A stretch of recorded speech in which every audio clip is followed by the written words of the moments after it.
Hello, everyone. Okay. Hello, everyone. I'm Kathy Hudson, MPP 2004, and I'm chair of the Alumni Board. You're probably wondering, the Alumni Board, I've never heard of them. We are a 22-member elected and appointed alumni who volunteer their time to strengthen connections amongst HKS alumni globally. I'm joined by several members of the board, including Alex Vischer, please. And she's here for her 10-year reunion, and Sahil Joshi, who MPA 2020, who's here for his 5-year reunion. And a few other board members, if you'd like to stand and just show who you are, and if you have any questions about what the board does, please pull them aside. It's also great to see so many familiar faces. MPP 2005, where are you? Okay. And also future HKS grads, Sophia and Scott. And to know that it's so great to see so many familiar faces, and to know that despite the current challenges that we are facing, our alumni community remains resilient. This year tested us in many ways, as many of our fellow alums suddenly found themselves unemployed, facing financial hardships, instability, and uncertainty about the future that was not just limited to the US. In addition, with the HKS community welcoming a new dean, we were at the start of an institutional transformation that's now more important to prepare HKS for a very different future. In the face of these challenges and opportunities, we came together. We saw many alums reconnecting to the school and to each other, and this is evident by the record number of registrations for this year's reunion. As a board, our program saw increased engagement, including 6 regional events that were focused on networking and supporting alums in DC, Atlanta, Miami, Cambridge, and as far as India. Our virtual events included events on career coaching, where our fellow alums lent their time and expertise to provide coaching to those of us who are facing career transitions. Another alum lent their expertise to equip us with tools to handle difficult conversations. To respond to the moment, we also saw alums coming together to offer additional job training and space to allow us to hold in-person events. We also collaborated with our networks in Europe and in DC, and with our special interest groups to bring more opportunities for alums to connect and to be in community with each other. But we didn't stop there. We strengthened our collaboration with the school, including in admissions, with recruitment events and mentoring newly admitted students. We also collaborated closely with the Office of the Dean on enhancing alumni engagement, and you will see and learn more about that in coming months. We also worked very closely with the Alumni Relations Office on broadening our reach through in-person engagement at their HKS on the Road events globally. And in a few minutes, we will celebrate the amazing accomplishments of some of our alums. Community, gathering, connecting were the common themes this year, and we are committed as a board to continue to support you, to expand ways for us to come together, and to work with the school to continue to be a voice for our vast community. And as Alex mentioned yesterday, we will also work hard to find ways to meet alums where they are, in life stages, location, and in interests. And finally, our shared experience as an HK alum is unmatched, and we take ask what you can do very seriously. So if you're interested in getting involved, there are many ways to do so. You can join or lead a regional network or shared interest group. Just so you know, HKS alums make up a sizable portion of leadership positions at university-level clubs globally. You can also attend or host an event. Most of our in-person events happen because of the generous support of alums who offer space, or simply attend an event. There are also volunteer opportunities. We're always looking for speakers. Did I mention space? Class reps, ambassadors, and you can also volunteer as a mentor. You can also share your voice or expertise, and there are upcoming opportunities to share feedback with us and with the school that you will hear more about in a few weeks. You can also simply help us connect with local alums in your area. Every effort helps us to build our community. And if you're interested in the board, we're also getting ready to launch elections for the board. And at a minimum, we look for those who have consistently done some of the things that I just mentioned as the first part of being evaluated. I miss Scott and Sophia, so hi. So thank you for being here. I hope you take this opportunity at your reunion to rekindle old friendships and remember why being part of this community means so much. So welcome back and enjoy your reunion.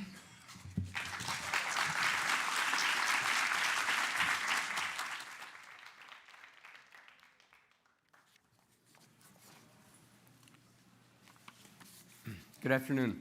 I'm Jaime Ferrero. I'm a graduate of the MCMPA 2023 class.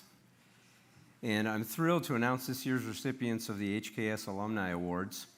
They've all achieved remarkable impact in education, government, health, care, and more, and truly represent the best of HKS alumni, those who are dedicated to serving others and making the world a better place. As I announce each recipient, I ask them to come to the stage to receive their award and to take a photo with Dean Weinstein. Without further ado, the Alumni Public Service Award goes to Natalia Catraniscu-Garvelita. For more than 20 years, Natalia's passion and dedication to a democratic and economically independent Moldova exemplify what public service should look like. She has held several leadership positions in Moldova's government, most recently as Prime Minister during a tumultuous time marked by Russia's invasion of neighboring Ukraine. When the war broke out, she led quickly and decisively to extend rights to the large numbers of Ukrainian refugees. She focused on mobilizing resources to support both refugees and Moldovan citizens who experienced the economic effects of the war, including high inflation and a contraction of the economy. Before the war, Moldova was 100% dependent on Russian gas. She worked to diversify the energy market. She seized the moment to achieve something she had long fought for, which was Moldova's application to become a member of the European Union. In June 2022, the EU officially granted candidate status to Moldova. Throughout her work, Natalia always stood up for what she believed was right for Moldova, never compromising her principles and advancing ambitious anti-corruption, economic, and governance reforms. For these achievements, the HKS Alumni Board of Directors is honored to present Natalia Catraniscu-Garvelita with the 2025 Alumni Public Service Award.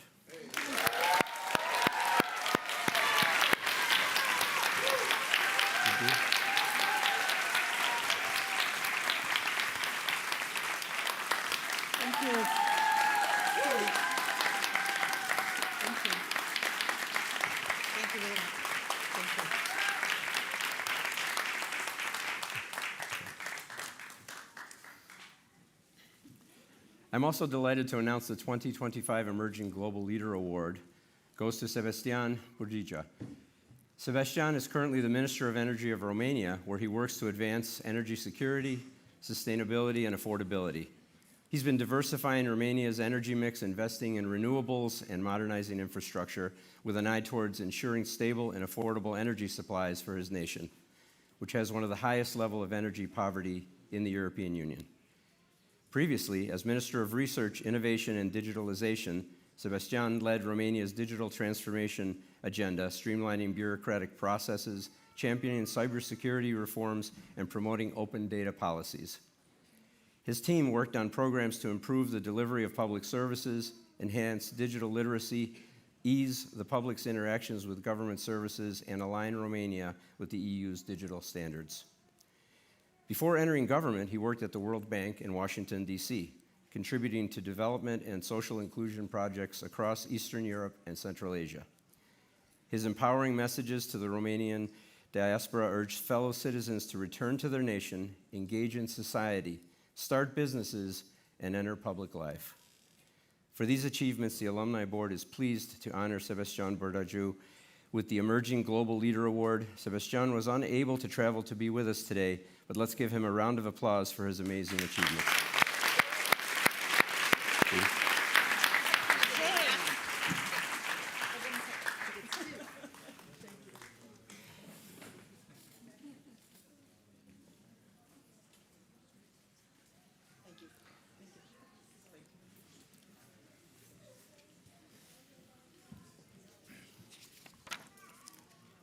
The 2025 Julius E. Babbitt Memorial Volunteer Award goes to Carol Finney.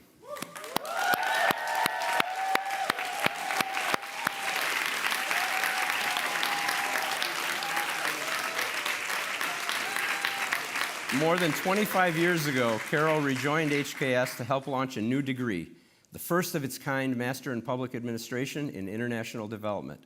She was indispensable to the program's introduction and for growing it into the robust and world-renowned program it is today.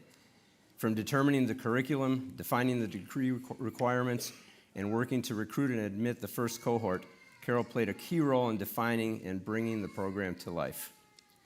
What stands out the most, though, is the profound impact she has had on every single MPAID student to pass through Kennedy's school's doors.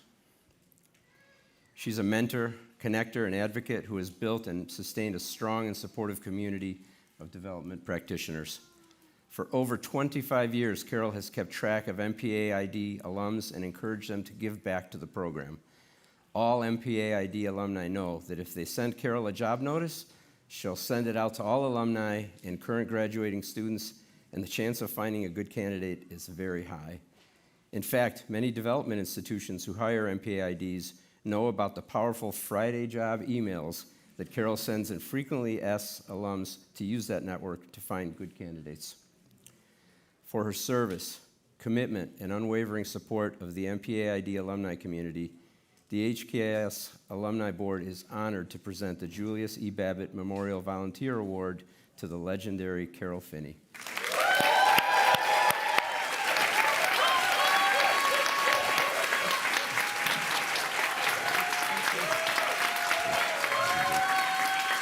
Go for a picture.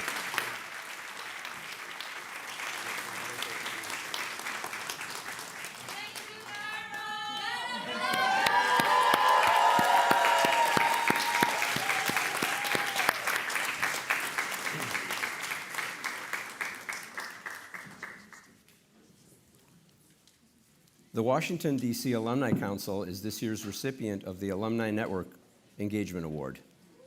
From networking events and policy discussions, the Council is dedicated to building and fostering connections among alumni. Most recently, the Council had a special focus on career transitions with initiatives including listening sessions, curated resources, and increased coordination with other Harvard graduate alumni groups to expand access to events. A successful alumni community brings alumni together, and the DC network excels at this. It also shines when reconnecting alumni with HKS, ensuring that alums are aware of all the resources the school offers, from career panels to networking with the broader alumni community. The Council also aligns its activities with the school's efforts, leading coordinated offerings to help alumni in their professional journey of service. The Council regularly solicits feedback from its alumni base and how the network can be most helpful, and designs programming and resources tailored to this input. For its exceptional work to strengthen HKS's largest regional alumni network, the Alumni Board is pleased to present the Network Engagement Award to HKS Washington, D.C. Council. And they were not able to attend today, but we'll accept on their behalf.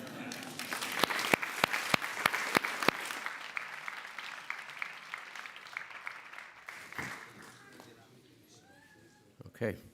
The 2025 HKS Fund Outstanding Alumni Award goes to Lisa Sloan. Throughout her career in state and local government and nonprofit organizations, Lisa has focused on affordable housing, and for the past 35 years, she's been giving back to HKS through annual gifts to the HKS Fund. She supports HKS because her time at the school had a profound impact on her. It's not just the skills she learned, but the network and friends she developed that prompted her to help current generations of students access the life-changing experience of studying at the Kennedy School.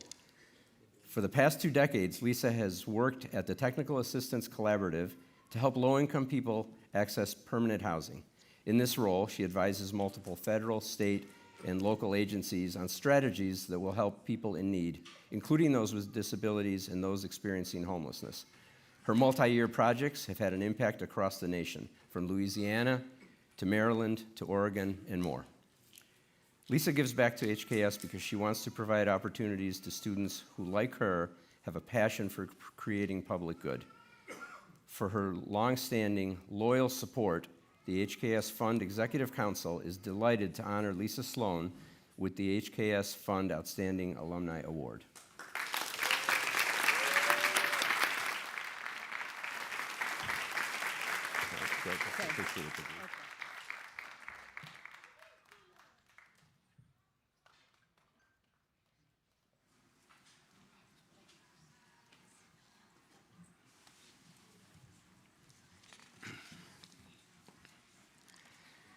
The 2025 Alumni Innovation Award goes to Piyush Jain. Piyush began his entrepreneurial journey with a business plan he created for his HKS policy analysis exercise. Exactly 10 years later, he leads an organization that helps his fellow Indians afford medical care, where more than 40% of healthcare expenses are paid out of pocket, far above the global average of almost 20%, and where medical expenses force more than 50 million people into poverty each year. Piyush's idea was to create a crowdfunding platform for urgent medical treatment.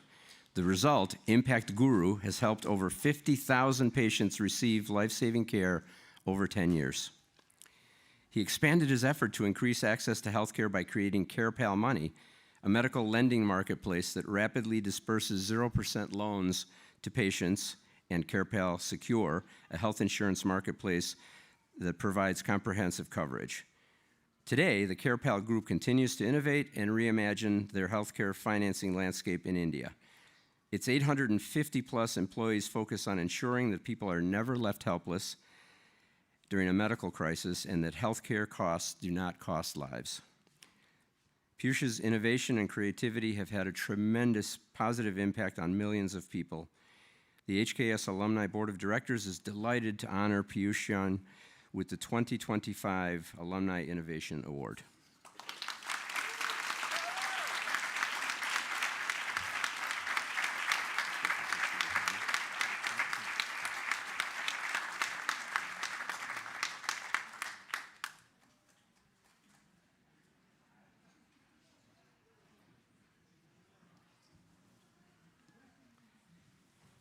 Thank you, Dean Weinstein.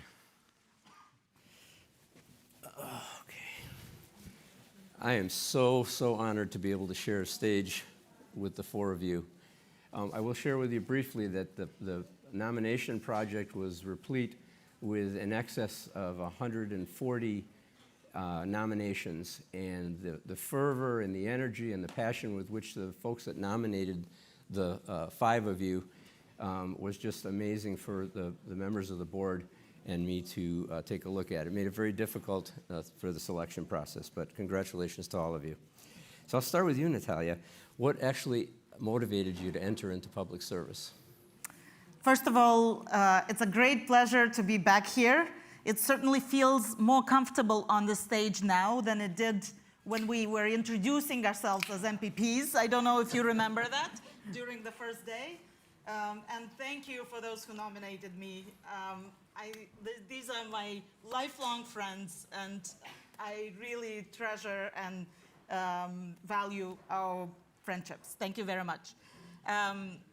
You know, I grew up in the Soviet Union, and I grew up with changes in my country. And when I was 14, I would go with my parents to these large demonstrations to fight for human rights and democracy and freedom. Because in the Soviet Union, we saw what an all-powerful government can do to its citizens, or what a badly intentioned government can do for its citizens. So I always knew that I want to change my country in a way that would create those checks and balances on power that would allow people to live free, to live in a democracy, to live in a place where they can fulfill their potential without power stifling them. And to me, it's very sad to see that people have forgotten the lessons of history. And people stopped valuing the fact that, democracy does not only have to deliver, democracy is actually worth fighting for. And we see Ukrainians sacrificing their lives, not just because they're choosing between Russia and the West. They're choosing between two models, one where an autocratic government can stifle any person, and one where there are systems and checks and balances and freedom and institutions that can protect the individual. And I really want to encourage everybody to think about what can we do, whether it's joining the government when it's not popular or sacrificing part of our comfort to make sure that our generation, our children's generations have the possibility to live in a free and democratic society. Thank you.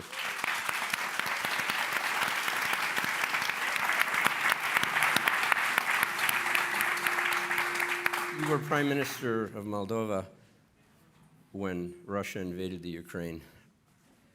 What was that like for you as a leader, as a person in the days and weeks that followed? So this was a very difficult time, and it affected Moldova a lot. And first of all, I want to say that Ukraine, in our view, is not only protecting its own territory, it's protecting Moldova, and it's protecting Europe, and it's protecting those values that I talked about, freedom and democracy. Moldova is neighboring Ukraine and sort of has been the next most affected country. So we saw the biggest refugee crisis. So we had, always almost sort of half, the equivalent of half of our population go through Moldova as refugees. And to this day, we have hundreds of thousands of refugees that stay in Moldova. We also had quite a profound stagflation because our main supply port was Odessa port, and it was not available anymore, so all supply routes had to be rerouted.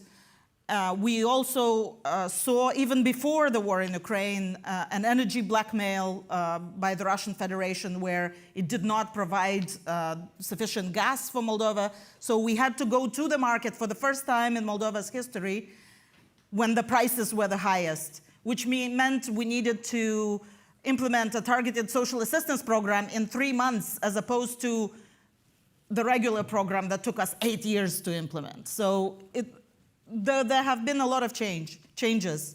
And we didn't prepare for this. We came with this governance and economic development program, and we ended up doing a lot of crisis management. And I want to tell you that Moldova at this time punched way above its weight.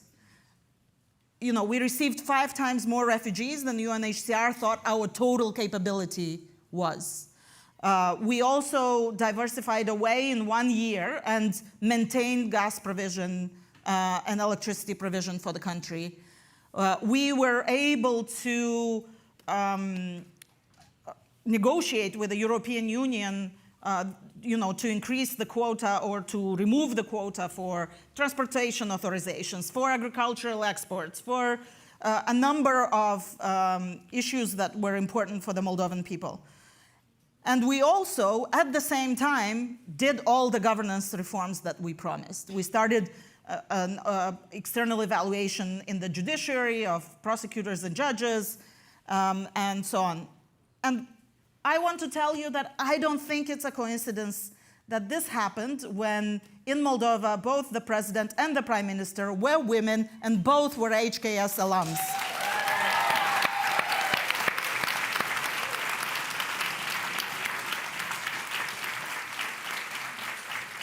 And I can tell you that not just when I was a prime minister, but throughout my career as a public servant at different levels of government, I have used the knowledge that I have accumulated here.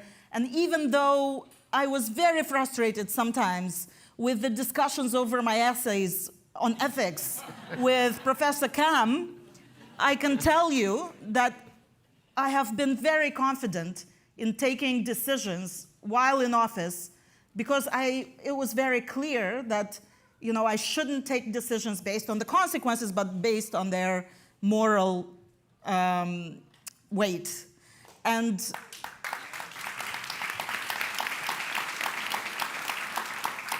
sometimes this means losing power, but I think we need more politicians that are in power, not to just stay there, but to actually make a positive change.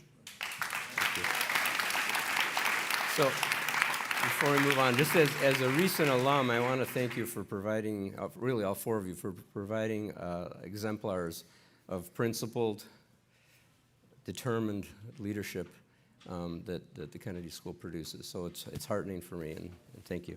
Thank you. Carol, so what was it that attracted you to the proposition of coming back to the HKS family and setting up MPAID and then sticking with it?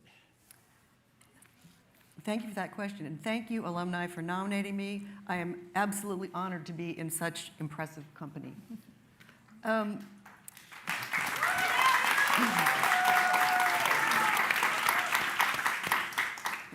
was an MPP, graduated in 1984, and then was kind of drafted to serve as executive assistant to then Dean Graham Allison. At the time, we had just built the Belfer building. The university was building what was then One Elliott, it's now the Rubenstein building, and we were negotiating with what would happen to the rest of this property, the brownfield that had been a former tea yard, so it was out here all just toxic soil. And we were negotiating with the Charles Hotel builder and the state to build this park and so on and so forth. It was a complex time. Graham Allison was a master fundraiser, and he had been charged with then President Derek Bach of moving the school from a very small enterprise to being a graduate school comparable to Harvard's graduate schools of law, business, and medicine. At the time, that seemed like a big stretch. So there was a lot going on. And when everybody would leave, it's 5:30, 5:45, and things would calm down, Graham would call me and his, what was then called secretary, but now would be called something else, into his office, close the door, and say, okay, now we can start our work. And he was right. Then once everybody else was gone, we could work through the things we had to do that day. Somewhere along the line here, I married my MPP classmate, Joe Lewin.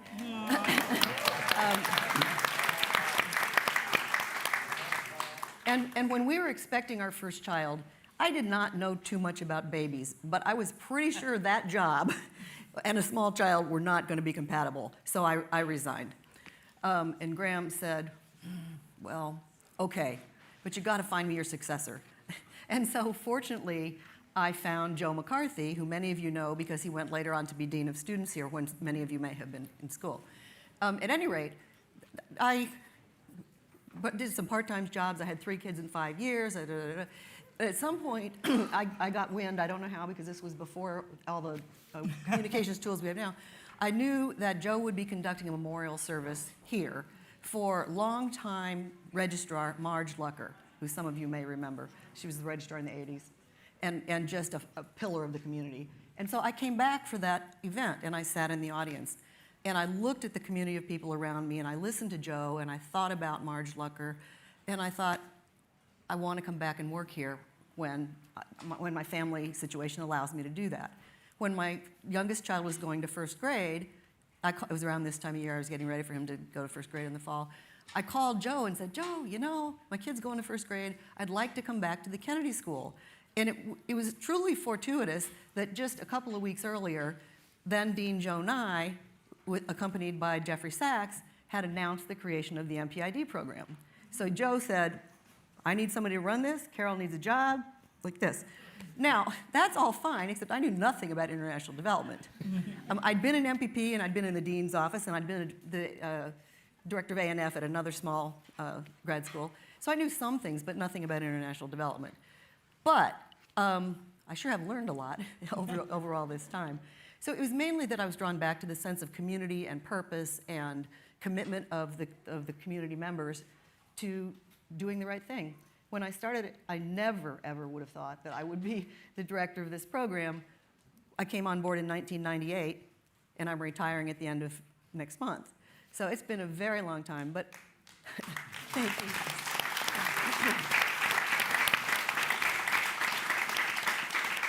Every now and then I would say to my husband, you know, I'm doing pretty well here. Maybe I should apply for another job. It's sort of some idea that you're supposed to progress or something. And he would say, why would you do that? You like your job more than anybody we know. And he was right. Thank you. So you mentioned that you're going to retire. The dean and the leadership team here at the school are spending a lot of time thinking about the future. What do you hope for the future of the program as you go on to your next life? I hope that it continues to exist with the wonderful faculty that we've had and continues to retain and recruit them. Same thing, that it continues to recruit, educate, and launch the kinds of really dedicated, excellent students that we've had. I hope that the field of development shifts and grows in ways that will be constructive and not, we should not view this as a moment for loss, but as a moment for shifting of perspective, as some of you have heard from other speakers today. I would like to see us have more financial aid funding so that the opportunity is available without the cost deterrence for more people than it is now. But so I wish for more of the same in general. Thank you. Lisa, so we had a session yesterday with Sophia and talked about fundraising and all of that world. And you've been a silent warrior out there for 30 years supporting the school. What led you to make your first gift and then just year after year for 3 decades? What is it that motivates you to be so committed to this school? Thanks. And it's a great honor to be up here. A little overwhelming, some of the accomplishments of folks up here. So I think the real reason I'm sitting here is to make sure all of you, whether you can do $30 or $1,000, from the day you walk out the door today, if you are graduating or that you support the school, I think to support financial aid, to help support people going into public service. Someday things will change and public service will be a good thing again. I love being here. I was in a 2-year MPA program. I graduated in '87. Yes, old. I do remember Marge Lucker. It was a great 2 years. I made friends and colleagues. Just 2 weeks ago, I called an old roommate to see if she wanted to help us with a project. We're doing some executive director hiring. So those have lasted. I felt like I'd found a home in what I was looking for at the time, and maybe the school was a little bit smaller, a little bit different, but I don't know how any of you took a class with Bill Apgar, but I had done some affordable housing before I was here, yep. I took a few classes with him, and I still remember some of the cases and use them when I'm working with a client to try to explain why, no, you can't necessarily do that rehab program and that vocational program for the 20-year-olds at the same time. It will, it won't work for anybody. Learned some skills, had a great internship, good summer job that turned into a job afterwards. Hope the same for all of you. And it's been a through line for me. I've worked in local government, state government, and it's all, the people I met here and the things I saw made me understand, kind of a path forward.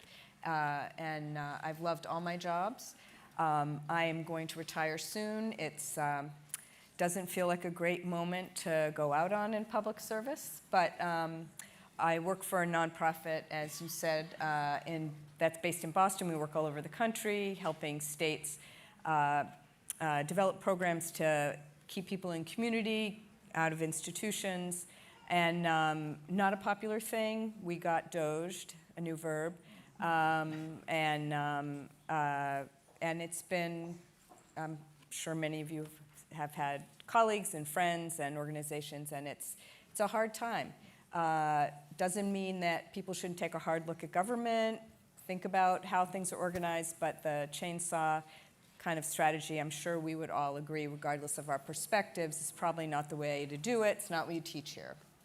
So I think I was fairly typical graduating, just trying to find a reason to connect with giving back to the institution, maybe thinking, hey, at some point, and all of that. What would you say to the reunion weekend attendees, and also what would you say to the newer graduates as to what a good reason is to just start and contribute, and how important it is? How is it that you've connected to that and found a way to go year in and year out to support the school? Yep.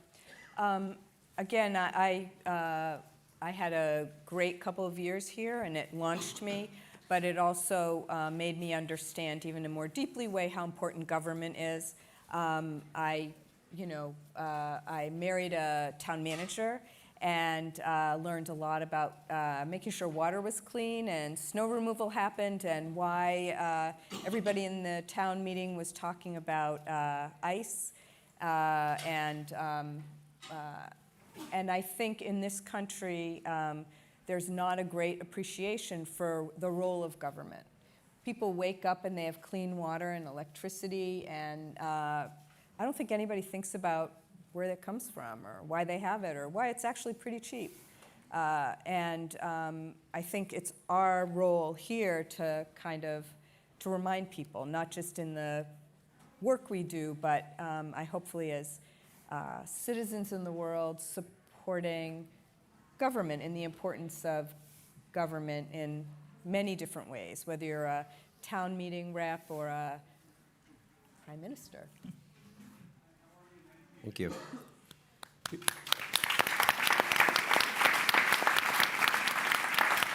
So, Piyush, I had the pleasure of being able to dine with you last night and got to talk to you a little bit, and I'm fascinated with the work that you do.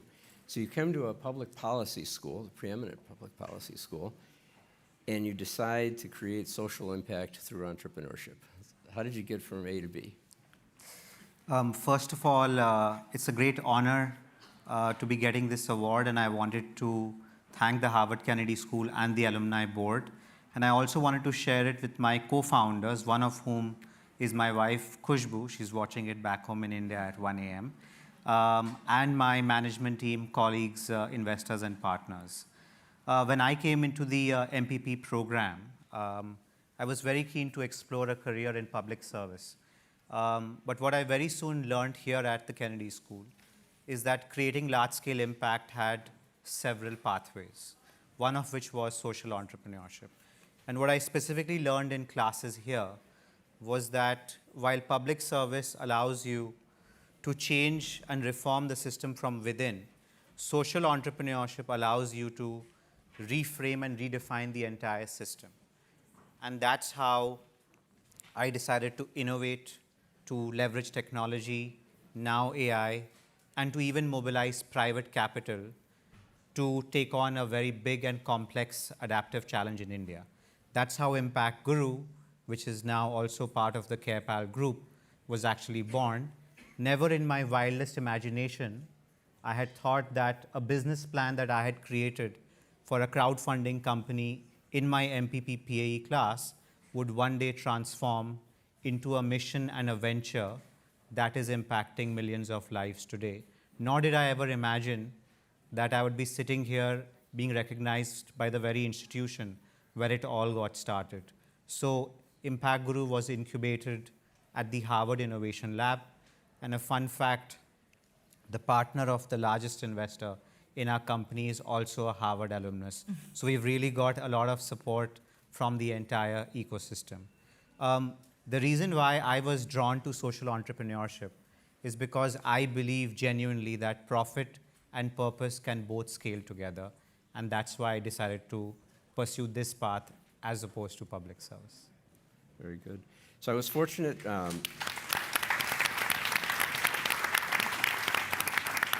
I was fortunate right after graduation to be able to attend the India trek with Aditya Dwiti, who we dined with last night, also in the social entrepreneurship space, and was fascinated with the scale and just the breadth of the challenges and the victories that are occurring in India.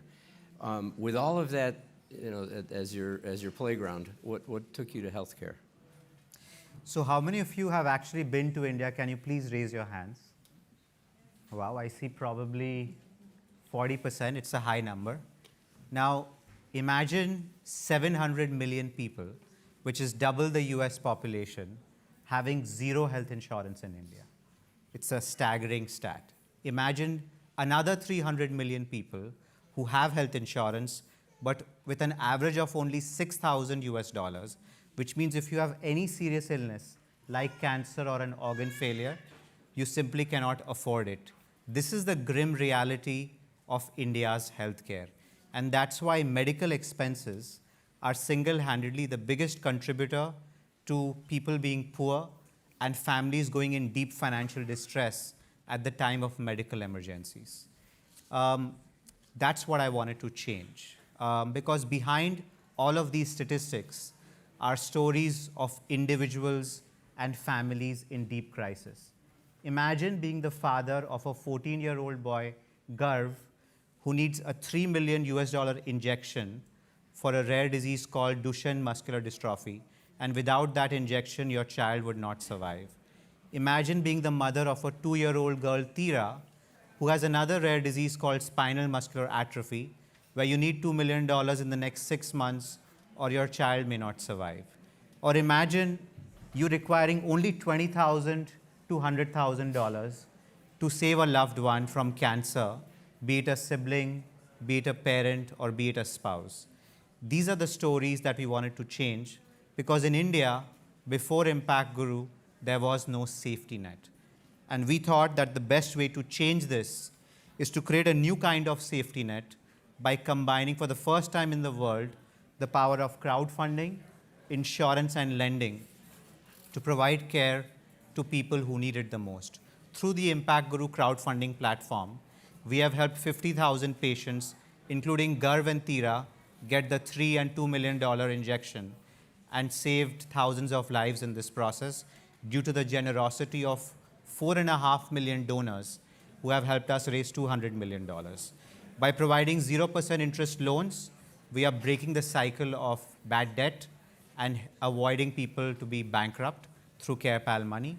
And through CarePal Secure, we are now providing low-cost, affordable insurance solutions to provide people comprehensive coverage.